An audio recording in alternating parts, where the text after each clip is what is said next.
Hello, welcome to Free Bible Commentary with Pastor Teacher Dr. Bob Utley. Be sure to visit Free Bible Commentary at www.freebiblecommentary.org. Now, here's Bob.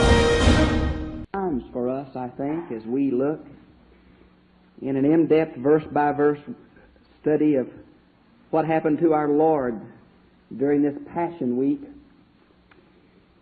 And now we've come to the conclusion of the garden experience, and Judas is about to come. And tonight we're going to deal with the arrest of Jesus, and deal with the trial before Caiaphas and the denials of Peter. The outlines I've tried to get a bit more technical, but it wouldn't fit on one sheet if I got all the words I want to deal with, so I hope the outline is nothing but a guide for you. I hope you use these to take notes on. If you don't take notes, these outlines won't mean very much 3, 4, 5, 6 months in the future. They'll just be words again. But if you put a comment about what the word means or why I mentioned it here, or if you answer the question as we go through, then these outlines will be a very helpful thing for you. I'm not going to read the text tonight because John 18 is a parallel in many ways and adds other material, as I think you probably know. Hopefully before you come on Sunday night, you read what we're going to study. You won't know exactly what verses, but you can know that about where we are as far as the 14th and 15th chapters. So I'm going to begin at verse 43. And I want you to go with me phrase by phrase tonight, if we could. And at that moment, while he was speaking, Judas, one of the 12. Now, Judas, one of the 12, has been mentioned 3 times in the last few verses. It astonished the early church that the betrayer of Christ was one of the apostles. Judas was an apostle. And it's staggering that he could have been with Jesus so often, so intimately, and even had the extra responsibility of being the treasurer of the group, and yet he's the one that comes and betrays Jesus. It mentions here that a crowd of men with swords and clubs from the high priest and the elders. Now, John 18:6 is the only place it mentions when Jesus walks out to meet them and says, "Who are you looking for?" That this group of Roman soldiers and temple police fall to the ground backwards in his presence. Friend, Jesus wasn't captured. He's in complete control of the situation. But he goes to see him. Now, the crowd of men has been a great controversy. And as I was reading, why so many men? Now, John says a Roman cohort. Now, a Roman cohort is 600 men. I don't believe 600 men came out. How many, we don't know. But the man who was in charge of those 600 men, plus many, many men came. Why, you say? Well, it's the Passover season. Jerusalem has swelled to 3 times its normal population. There is a great volatile nationalism running in the streets of Jerusalem now. Many riots have occurred in years past and occurred in the future during this time of festival. Great nationalistic fever. And so they wanted to get Jesus away from the crowds, away from the group, and they did that in the garden. Now, this group is made up of several people. We find out from John chapter 18, verses 3 and 12, that the Roman cohort was there. And if you'll look in verse 44, when it says that Jesus was going to kiss him, give him a signal because they did not know who it was, that says that the signal was not for the Jewish temple police who were also there, but for the Roman soldiers. For the temple people should have known who Jesus looked like. And the other group there was this temple police, these Levites who weren't priests, but who did some of the lesser jobs. And one of these was policing the grounds. The high priest and the Jewish officials had some police authority in and around Jerusalem. You get that from the idea down in verse 49 when Jesus says to this crowd, "Day after day I used to be with you teaching in the temple." Now, they're not talking about Romans there, are they? They're talking about the temple police. Again, Luke 22:52 says that a large number of the Sanhedrin were there, for Jesus addresses the Sanhedrin that night in the garden. So this was a large crowd. Romans, temple police, Levites, and a large number of the Sanhedrin itself were there in that garden that night. There's a lot of other folks there too. The rabble of the streets that saw them going probably followed. The young man that was there in the linen sheet, we don't know who he was for anything, was there. The 12 was there. So there's a large, Man, there was a lot of folks in that garden that night, and the scene was one of panic. I don't know if you watch the late movies sometimes. I get a kick out of some of those things. Dracula always scares me. I don't watch it. I watch Frankenstein, and the pictures of how they chase the Wolfman with all the torches through the night. Well, that's kind of what it was like this night. Torches there, people screaming, people talking, running around, It was really a confusion time. It says they came with swords and clubs. Now, the sword here, the Greek word means a short sword, a sword carried in a scabbard, not the big Roman sword that they fought with, a short sword. Peter had one of those swords. So we can't say it's just the Romans, because many people were armed. All of the people called the zealots, the assassins, were armed with these short swords. They came with clubs. Now, clubs, I don't know if you've noticed it at the hospital sometimes, the police can't carry guns there, but they carry those long nightsticks. Well, that's what the temple police carried. They got the idea from rabbinic interpretation of Scripture that a Levite couldn't shed blood. They just bludgeoned him to death, Just don't break the skin kind of thing. And so they carried these nightsticks. And that's what these people came with, swords and clubs, and John adds torches. And notice they came from the high priest, the scribe, and the elders. Now, that is the official, full designation of the Sanhedrin, the ruling council of the Jews, 71, the supreme court of Jewish authority. We find this same thing mentioned in Mark chapter 8, verse 31. Now, notice where it says here, "Now his betrayer had given them a signal, a sign, saying, 'The one that I kiss is he. Seize him and lead him away.'" Now, this great big sob story for poor Judas. He was so trapped by circumstances, and he loved Jesus to the end. He came up and kissed him affectionately, and he's so misunderstood. Baloney with that. Judas says, "When I kiss him, you grab him and tie him up. Take him away." This little phrase is a real insight into the motive of Judas. He had seen Jesus go through crowds and not be detected. He had seen people try to stone Jesus, but Jesus get away. He's saying, "You make sure that when I point him out, you get him. You get him, and you get him quick. And then you tie him up, put him in handcuffs, and take him away." So don't give me this poor Judas noise. Now, notice in verse 45 where it says, "So he came and went straight up to Jesus and said, 'Teacher, Rabbi, Master,'" those are all equivalent, "and with my translation, has much affection kissed him." The verb here is aorist, but it has a preposition that adds intensity. It's the idea of he smothered him with kisses. Oh, yuck. And Jesus took all that, knowing. Some say that the reason that Judas, I'm going to get Judas and Jesus mixed up all night, so you'll know who I'm talking about. The reason that Judas did that to Jesus was to keep his mouth shut from calling out to the other disciples. If he kept kissing him around the mouth, he couldn't talk.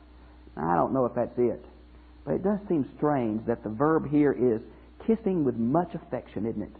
For the sign of betrayal. Some other accounts, Jesus said some things to Judas. He says, see if I can find it here real quick. Yeah, in Matthew 26:50, Jesus says, "Friend, get on with what you're doing." And then in Luke 22:48, Jesus said to Judas, "Are you betraying the Son of Man with a kiss, Judas?" So I think even yet, Jesus is trying to strike home this man's heart, even at this late hour, saying, "Judas, don't you realize what you're doing?" But he did not. A kiss was a common way to greet a rabbi, but not kissing with great affection. That was not. Now, notice that we're down in verse 46, "And they laid hands on him to arrest him, but one of the bystanders drew a sword and struck the high priest's slave and cut off his ear." We find from John 18:10 it was Peter. We should have known it would be him. And the high priest's ear from John, we find out is Malchus. And Luke tells us, it was John, let's see, John tells us that he cut off the right ear. Luke 22:51 tells us that Jesus put it back. Now, friends, I want you to picture the garden here. They've come to capture a person they think is a heretic and a renegade. They've come with a great amount of force, a lot of men. One man puts up a struggle, and Jesus says, "Don't do that. I must drink the cup my Father has given me to drink." And so he puts his sword back in his sheath. And then Jesus reaches down on the ground, picks up the right ear of the high priest's slave, and puts it back on. What do you think that did for the rest of Malchus' life? What do you think that did to the crowd that night? That the man they came to arrest is the man who healed the wound and put the ear back on. Friends, Jesus is in control. There was no faith on Malchus' part for the healing of the ear. Think about that. No faith involved at all. It was a sign of Jesus' power. Can you imagine through the years what that man must have thought about Jesus? Can you imagine? That'd be a good one for the movies to do. Of course, they'd ham it up. But now, notice if you would, in verse 48, where it says, "And Jesus spoke and said to them, Have you come out with swords and clubs to arrest me as though I were a robber?" Now, there's an interpretive account of the word here. Some think it means an assassin, this zealot. And day after day, verse 49, "I used to be teaching in the temple. You never laid hands on me there." He's saying, you could have got me any time. Why didn't you come to the garden like this with all these men armed to the teeth? Who did you think you were coming after anyway? And then he adds this account. "But this is to fulfill Scriptures." Now, what is to fulfill Scriptures? The treachery of Judas?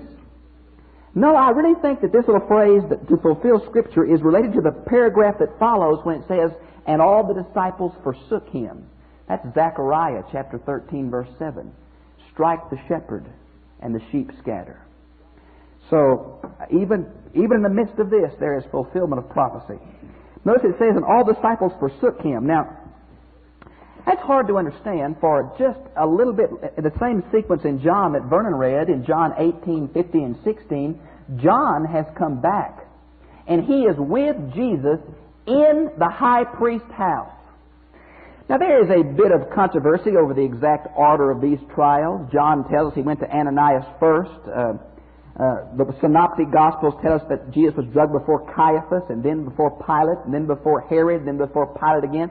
And we don't know the exact chronological sequence of when and where exactly.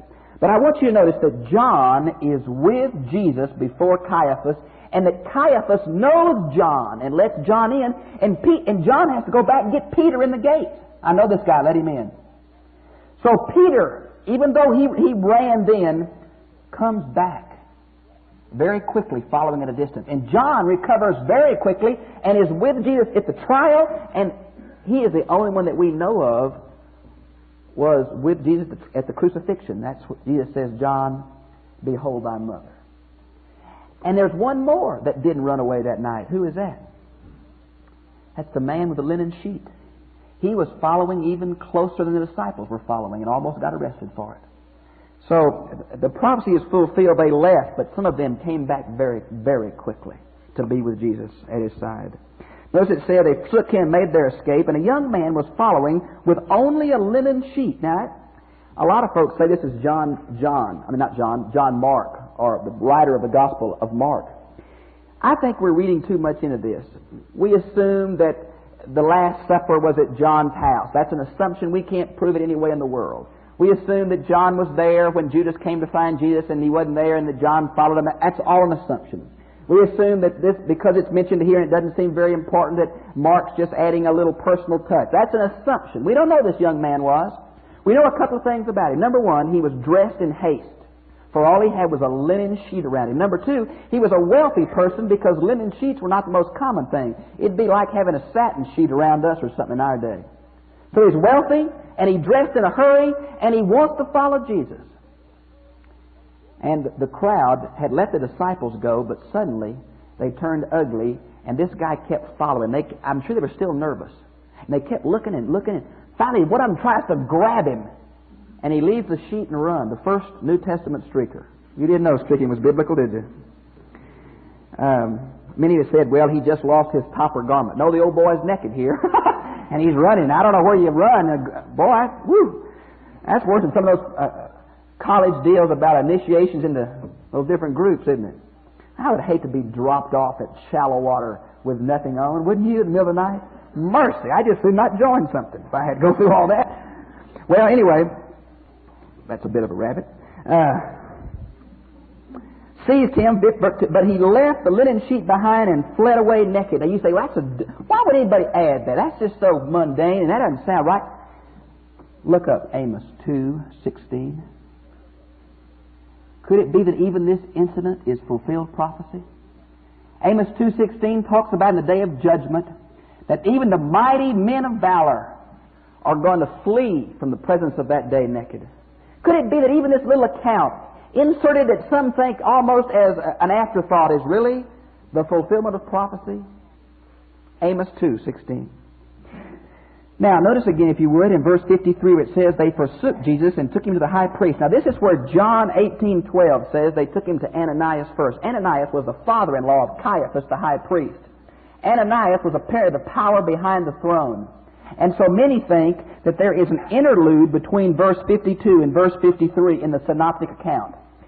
I just don't know. It's hard to say. Now, took him to the high priest, that's Caiaphas, and all the high priests, plural, which means members who used to be high priests or members of their family, elders.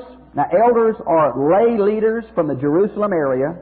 Scribes, those are trained lawyers and interpreting the Old Testament. Most of them Pharisees, some of them Sadducees, met there. That's the designated for the whole Sanhedrin. Now, verse 54 is added in a way to say, while this is happening to Jesus over here, at the same time, this is happening to Peter outside. So it's an inserted verse to kind of show the contemporary setting of both things happening at the same time. So here we have verse 54. And Peter followed a distance as far as the courtyard of the high priest, apparently Caiaphas. I don't think he was there for Ananias. I don't think John was there for Ananias. So I think John left for a while too.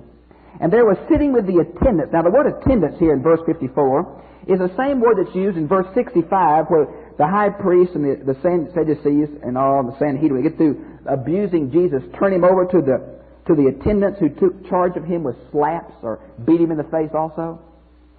Now this Greek word is a word that means the slaves that row in the lower deck of a Roman trimarine, which is their big ships with 3 decks of oars. It is the lowest kind of slave. Now what it's talking about is, this is a designation for the Levite underlings who are the temple police. Okay? These are the temple police, what it's talking about. The attendants, and he was warming himself there before the fire. It's a spring night, it's cold, and Peter is there. Now, look at verse 55. We're going back to the trial. Just one little verse, kind of to show the time setting. Back to the trial. And the high priest and the whole council. Now, I don't think it was the whole council. I don't think that Joseph of Arimathea was there. I don't think Nicodemus was there. Probably even Gamaliel was not there. But isn't it strange? Now think with me. We see the whole council's there. We see that false witnesses were there. Friends, how did they know that Jesus was going to be arrested that night? These folks had been on standby for several nights now. They had planned to get Jesus, and tonight happened to be the night. But the witnesses were ready. The messengers were ready to go get the rest of the Sanhedrin. This is well planned. This is not spontaneity. This is well planned. Now, that's what happens. In verse 55, 56, there is three different verb tenses in the imperfect, which means continuous action in past time. They did this over and over again these next few minutes. Listen to them. Were trying, could not find, gave false testimony, are all three imperfect. They kept trying to get evidence. They kept being hindered from getting the evidence, and the false witnesses kept on talking, kept on telling their false statements. Over and over they'd tell the story, trying to get it right. Now, notice what it says, trying to get evidence against Jesus to put him to death. Back in Mark 14:1 it says they had determined that he must die. So this is not a fair trial. This is a mock trial. They know the verdict. They're just trying to find something to back the verdict up. Notice again, they said they could not find any evidence. For although many gave false testimonies against him, their testimonies did not agree. Now this is where our study of Deuteronomy and our study of the Gospels dovetail. Deuteronomy 17:6, Deuteronomy 19:15 say, you cannot convict a man except by the testimonies of 2 witnesses. The Old Testament also says that if a witness comes and is proved to be false in a murder trial, that the witness must bear the penalty of the accused. These witnesses should have been killed. It was obvious they were lying. It was obvious they were out with the wrong motives. But it's also obvious that the judges also have the wrong motives, and the false witnesses go free, though it's obvious they are purging themselves. Look at verse 57. Some took the witness stand and gave their testimony, saying, We ourselves heard him say, I will tear down this temple built with man's hands, and in 3 days I will build another made without hands. That's not what Jesus said at all.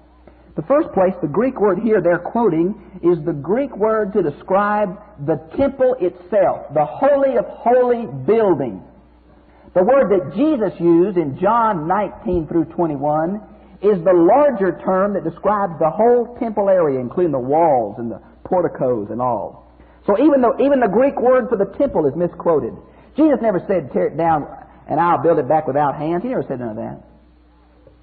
Now, he did mention this quote in dealing, we learn later, about his own death, burial, and resurrection. He did mention about the temple being destroyed to the disciples in Mark 13, but he never said it this way. But even in this matter, their testimony did not agree. Verse 16, the high priest arose in their midst. Now, you get the picture. Get the picture with me. They're in Caiaphas' house. The Sanhedrin met, 71 of them, on a raised horseshoe platform, raised up off the floor.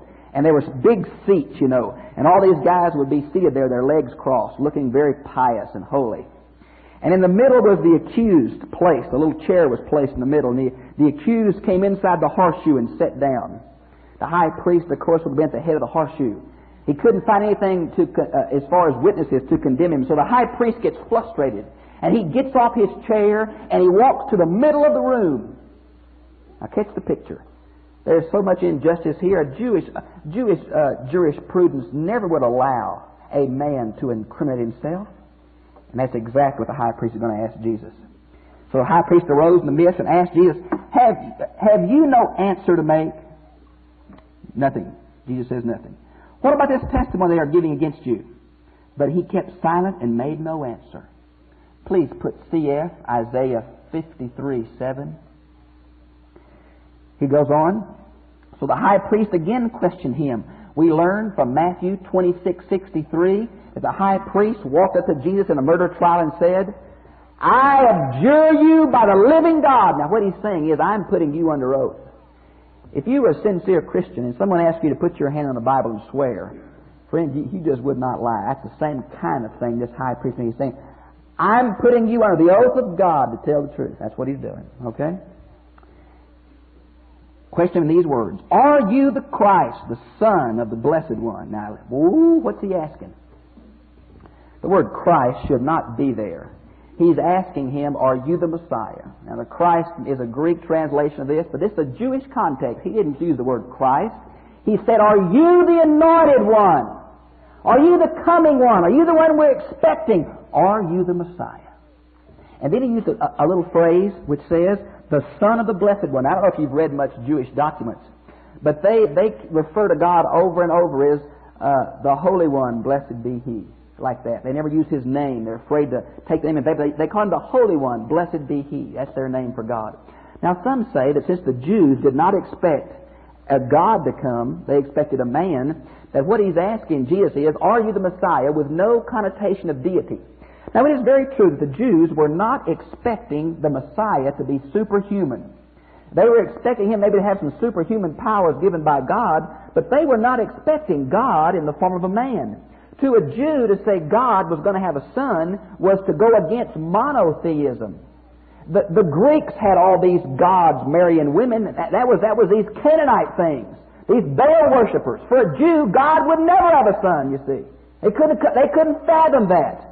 So they were not expecting God incarnate. So I think historically we can say that He's not asking, are you divine? But we must look at some of the things that Jesus said in His ministry that the Jews reacted to. If you'll notice John chapter 5 verse 18 and John chapter 10 verse 30 and 33, in those two accounts the Jews were ready to kill Jesus because they said, He claims to be God. So I'm not sure if the high priest did not have in this question more than simple messiahship, but he was saying, are you the Messiah and do you also claim to be God? I think some of that's involved here. Now, he put him right on the spot. He asked him the question, no bones about it. And Jesus answered with no bones about it. Jesus said, I am He. What automatically bingos in your mind when Jesus says, I am? Man, all through the Gospel of John, he says, I am the good shepherd. I am the door of the sheepfold. I am the living water. I am the bread of life. On and on he goes. Something ought to just knock you down when you hear that. Exodus chapter 3, verse 14. The first time God ever told anybody what His covenant name is. Moses said, who should I tell him is sending me? And God said, say, I am that I am, or it's the Hebrew word for being, Yada. In that linear tense of being, what He was saying is, Yahweh, I am that I am, or I will be what I will be, or something like that. Jesus is using the very same self-designation for Himself that God used for Moses in Exodus 3:14. I am. That's what He says. Boy, the high priest had a fit. No, but Jesus didn't quit there. He said, I am, and you will see the Son of Man seated at the right hand of power and coming in the clouds of the sky. First of all, the little phrase, Son of Man.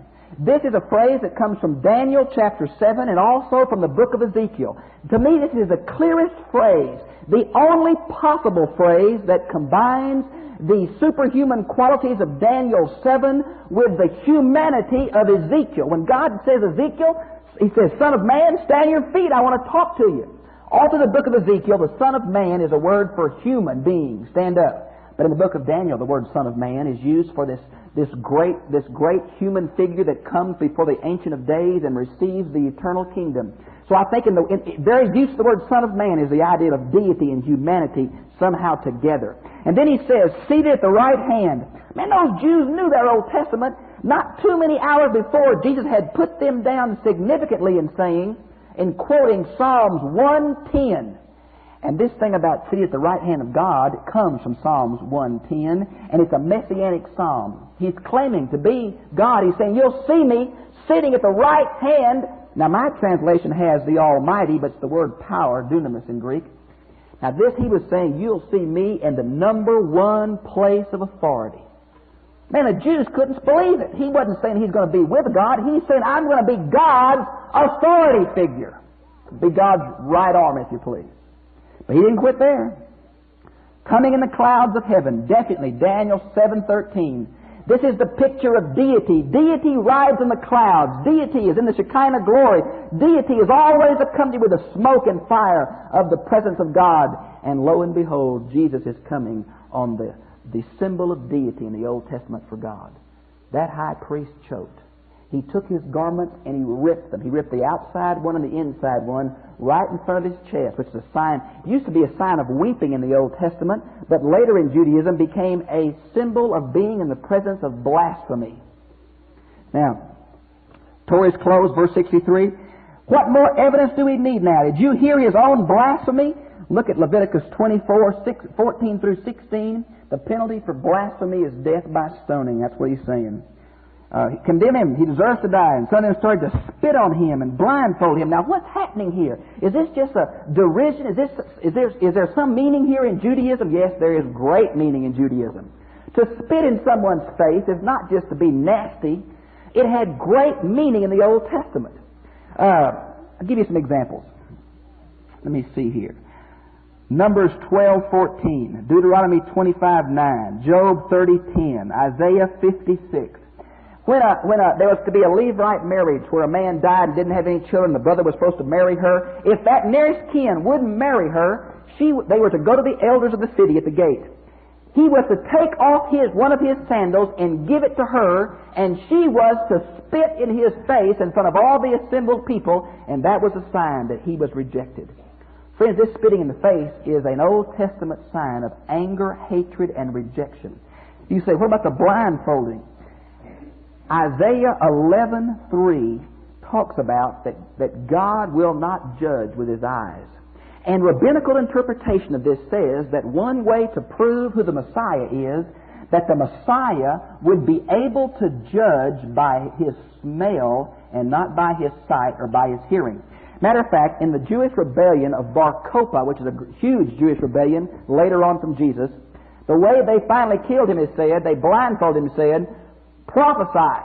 And he couldn't, and they killed him. For you see, the Jews had used this Isaiah 11:3 as a test for messiahship. And so here they blindfold Jesus, and they smash him in the face and say, now, you're the Messiah, tell us who just hit you.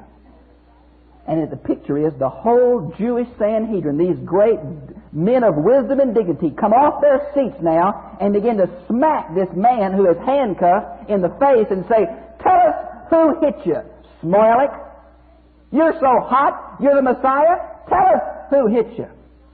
And they continued to beat him with their fist. And even the attendants, when the Sanhedrin got tired, did the same thing. So Jesus is a bloody pulp at this time, not later. Now, we go back in verse 66 to Peter. Peter was down the courtyard with one of the high priest's waiting girls. Now, if I told you that Matthew had two girls, would it surprise you that Mark had one, Matthew had two? One characteristic we've seen all the way through this synoptic deal is that Mark always has one, Luke always has one, and Matthew always has two Gadarene demoniacs, two blind men, two this, two that. Same thing holds true here. Matthew, in Matthew 26, 69, and 71, has two waiting girls. Mark seems to only have one. Now, the waiting girl came up. From John 18:17, we realize this was the girl that was keeping the gate that night. And John knew the high priest, and this girl knew he knew the high priest, so she let John in, but wouldn't let Peter in. And John had to go back to the girl and say, he's with me, let him in. And so he only got in the courtyard, inside the courtyard that night. Now let's picture a Jewish house, be a little better. There is a big fence here with a large archway. There is an inner courtyard, much along the lines of Spanish-style architecture today.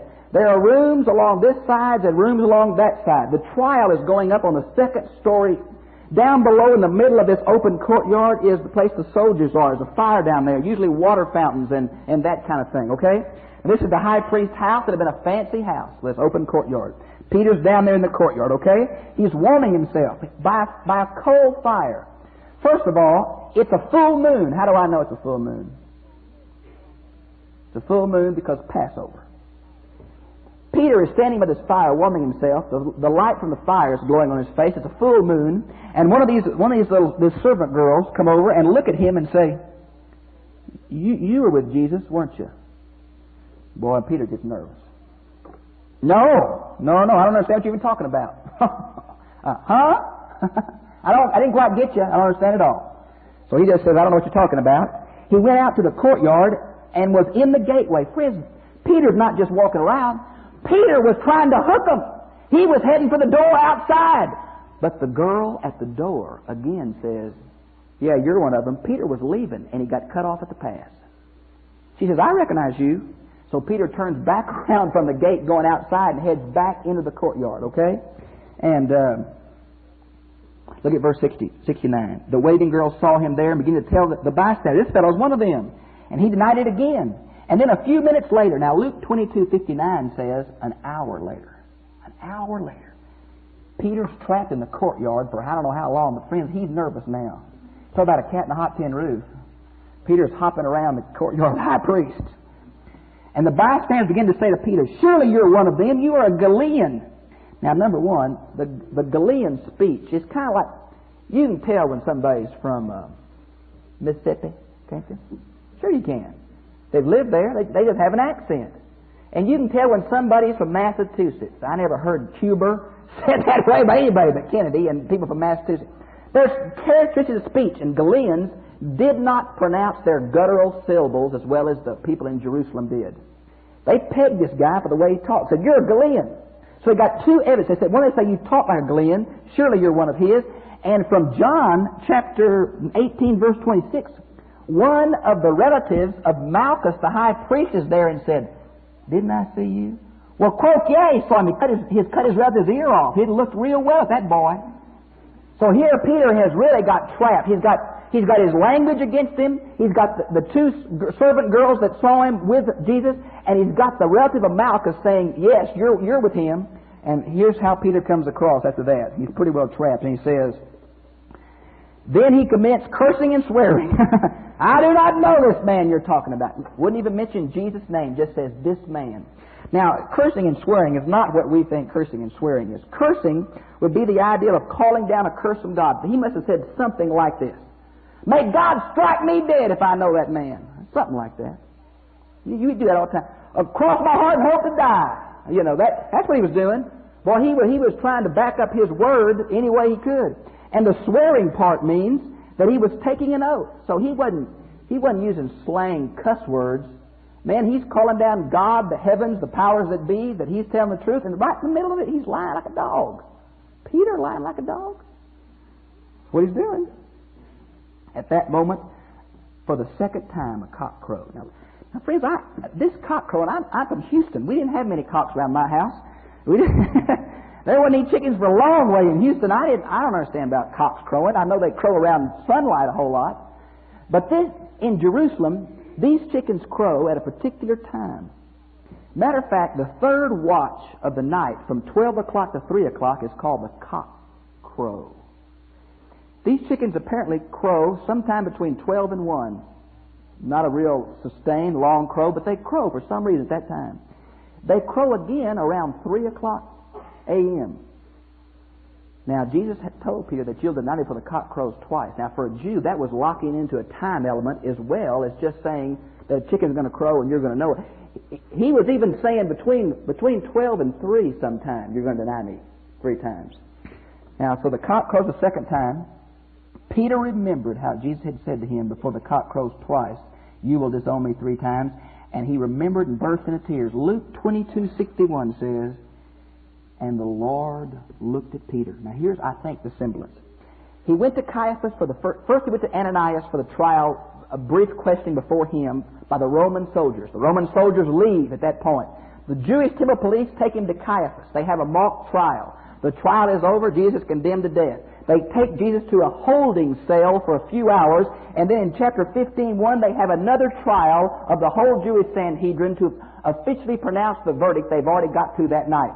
When Jesus was on his way from this first interrogation to the prison cell in the courtyard is when he saw Peter. Now, folks, Jesus wasn't too pleasant to look at. Isaiah 53:52 says that he was beat up so badly that he didn't look like a man. Now, I don't know how bad he was beat up. But wouldn't it got Peter that the Lord, who he said he'd die for, who he tried to die for in the garden, is now a bloody pulp. But he looks at Peter with love and says, Peter, I told you. And Peter remembers all those things that Jesus has said. Remember when Jesus said to him, Peter, Satan has asked to sift you like wheat. But I've prayed for you, Peter. And when you turn back, feed my sheep. All that came back to Peter. And the Bible says he burst into tears and left. I think, again, it's prophetic prophecy of the condition of Jesus in Isaiah 52:14. And now Peter has gone out for the roughest night of his life. Peter did not go to the trial before Pilate or Herod. Peter did not apparently go to the crucifixion. And the next time Jesus saw Peter is where? John 21, on the lake of Galilee. Peter has gone back to fishing, but Jesus would not let him go. Questions and comments?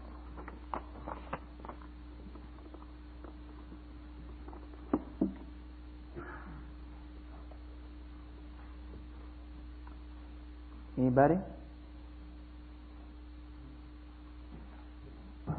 Let's bow our heads if we could for a moment.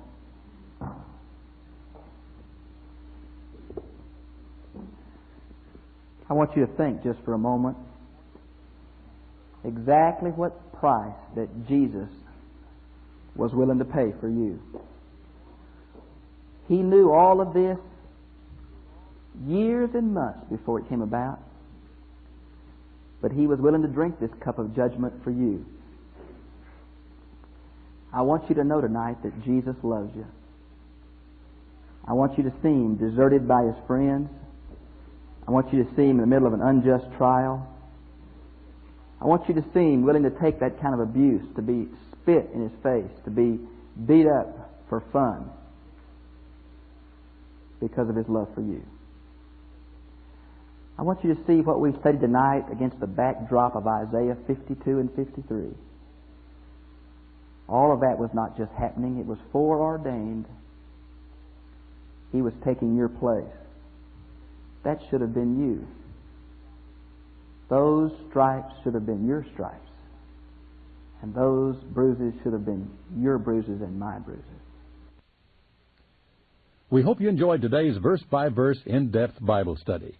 If you would like a free outline of today's lesson, please write us at Bible Lesson, Box 1289,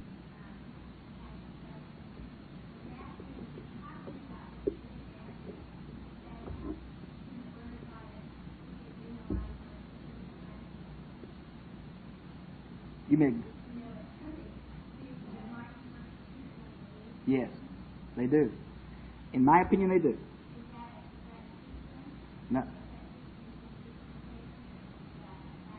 No, I think this way back from creation. I think that was one example I used of God limiting Himself to man's free will. Now, you say, well, couldn't God overcome it? Well, sure, God can do anything, but God has limited Himself not to respond except where faith is present. That's why I think in all the healings, Jesus took him aside and talked to him. You know, one old guy, he spit on the ground, made putty, put it in his eyes, said, "Can you see anything?" The guy says, "Well, I can't see very good yet." Jesus did it all over again, you know. He had the power to say, "Be gone," and but he worked with him, you see.